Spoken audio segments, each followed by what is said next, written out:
was 100%. So he's kind of lifting, picking up right where he's left off. We did have one injury today. We'll find out a little bit more about Gavin Rush. He went down, but they're examining his knee. Hopefully it's nothing serious, but we don't know. So anytime you have a player like that go down, you get a little bit concerned.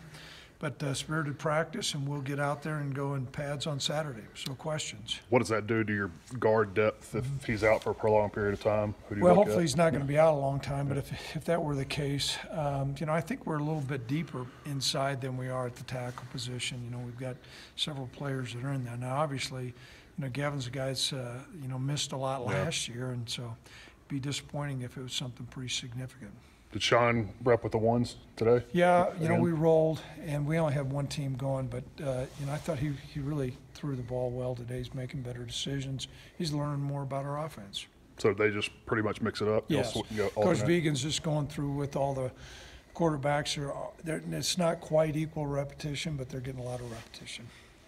Coach C.J. Johnson, saw him moving around pretty good. C.J.'s doing pretty well. He's back in the groove. He'd missed a lot, obviously, a long time since I think the Potato Bowl. And so it was good to have him back out there making plays, playing with more confidence.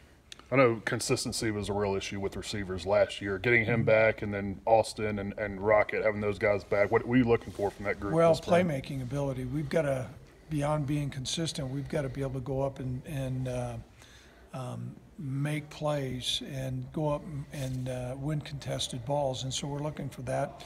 And then also playmaking ability as far as extending the field.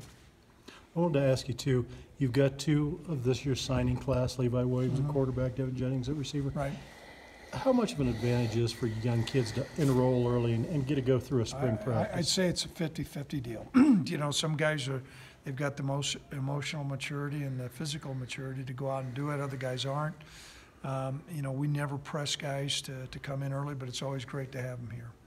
I know we haven't talked too much about the coaching changes on your staff. With Jake's promotion, how much, if any, consideration did you give to making an outside hire, and ultimately what? Anytime we have people within our program, felt really good about the trajectory and the direction of our defense. And, both Jake and A.J. Cooper, their understanding of what's going on. Every year we tweak the defense a little bit, but we just felt like it was important to stay with the continuity, and those guys are going to do a good job for us. Well, Jay, you don't often see a guy that was a Power 5 defensive coordinator come be a position coach. I know he was an analyst at Kansas before, but what ultimately made you want to bring him along, and how'd that happen? Well, we felt like, it was going to be important to put some seasoned, experienced veteran coach in the room. And, Jay's coached a long time, a lot of years. And so while he's not our coordinator and he's learning our defense, sometimes there's just things that you learn through years of experience. Came highly recommended, really felt good about the connection on the interview. He understands his role, and he's a great wing guy for those younger coaches. Okay, thanks a lot, everybody. Thanks, Coach.